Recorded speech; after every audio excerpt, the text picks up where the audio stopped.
Coucou à tous, j'espère que vous allez bien. Alors c'est vrai que l'actualité en ce moment c'est le coronavirus, le Covid-19, et donc j'espère que vous respectez les règles prescrites par le gouvernement, notamment en évitant au maximum les contacts, en toussant ou en éternuant dans le creux du coude, en se lavant les mains régulièrement avec de l'eau et du savon, ou à défaut avec du gel hydroalcoolique. Pour certaines personnes, il y a l'isolement, on va dire le confinement qui s'impose. Et dans pareilles circonstances, c'est vrai qu'on a besoin de son téléphone pour appeler ses proches, histoire de savoir comment ils vont, donner des nouvelles. Ou encore, on a même besoin de son téléphone pour des instants fun qu'on désire enregistrer, sauvegarder, partager maintenant ou après. Et bien, dans ce contexte, nous allons parler du Infinix S5 Pro. Alors, il y a quelques temps, la marque avait promis faire sortir son tout premier smartphone avec caméra selfie pop-up, c'est-à-dire la caméra du selfie qui sort par le haut. Eh bien, on se disait pour certains que c'était le S5 Pro, pour d'autres c'était le S6. Eh bien, en réalité, il s'agit du S5 Pro. Et donc, si vous êtes bien disposé, je vous propose de faire un déballage pour savoir ce qu'il en est réellement. Alors déjà avec le carton en main comme ça, on peut apercevoir à l'avant un visuel du smartphone avec le nom ainsi que le modèle, donc Infinix S5 Pro. On a également un aperçu de la caméra pop-up selfie, voilà la caméra qui sort par le haut, ainsi que les caractéristiques en termes de mémoire, 64 Go pour la mémoire interne et 4 Gb pour la mémoire RAM. À l'arrière, on a des caractéristiques un peu plus poussées. On peut par exemple voir que la caméra avant selfie pop-up fait 32 mégapixels. La dimension de l'écran c'est 6,53 pouces. Il est basé sur un système Android 10. Il est également doté d'une charge super rapide avec sa capacité de 4000 mAh. Il a trois caméras à l'arrière et il est doté d'un processeur Helio P35 octa-core. Après avoir déballé ces différentes caractéristiques, nous allons ouvrir pour voir le contenu et découvrir notre bijou.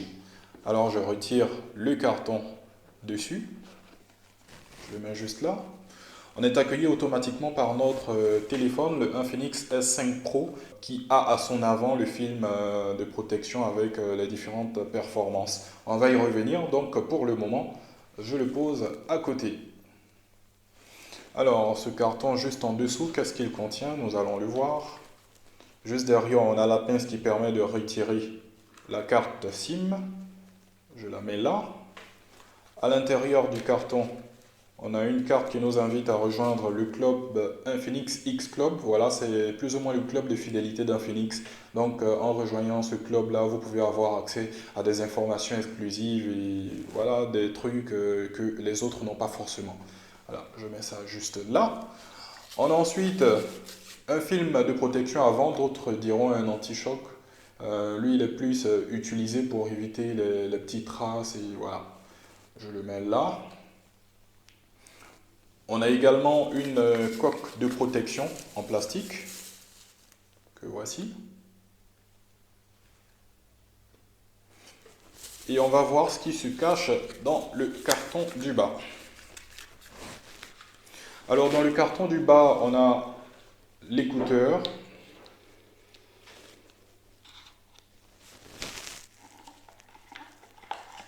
Dans le câble USB pour la charge.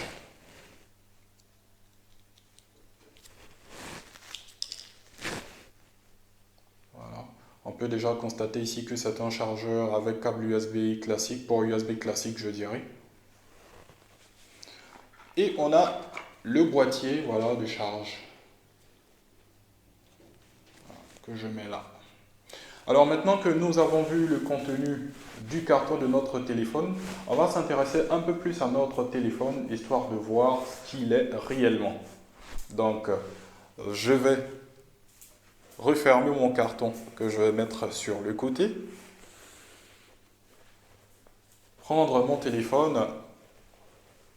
Déjà, sans retirer le film qui est dessus, on peut constater qu'il a effectivement trois caméras à l'arrière, comme c'était précisé dans les caractéristiques derrière le téléphone. Il a également deux flashs.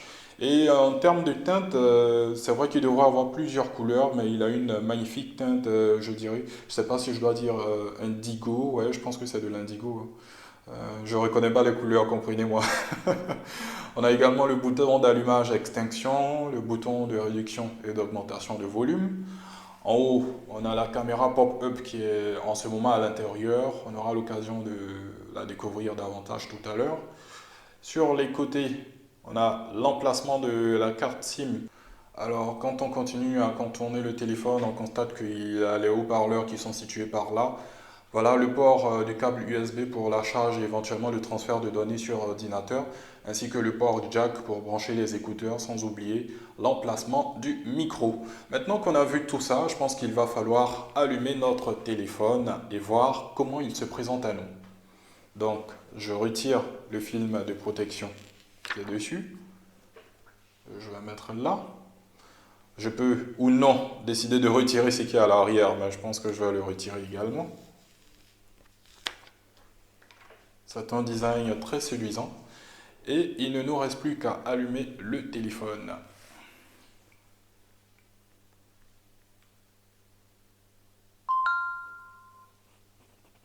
Alors déjà, quand j'atterris sur l'écran d'accueil du téléphone, je constate que le tactile est très réactif. Voilà, j'ai pas besoin de fournir grand effort.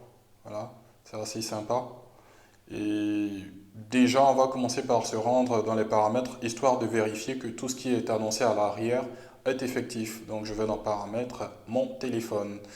On a bel et bien la RAM de 4 Gb, mémoire interne 64 Go, 32 mégapixels pour le selfie, 3 caméras dont on aura l'occasion de voir les performances dans une autre vidéo, basé sur un système Android 10, capacité de la batterie 4000 mAh et un processeur octa-core 2.3 GHz.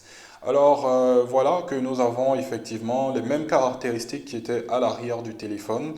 Et moi, ce qui m'intéresse sur le champ, c'est de voir l'appareil selfie, comment ça se présente.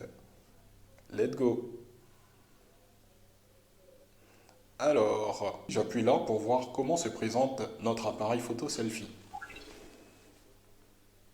Voilà, on a notre petite caméra qui est là. Voilà. Ça se présente comme ça.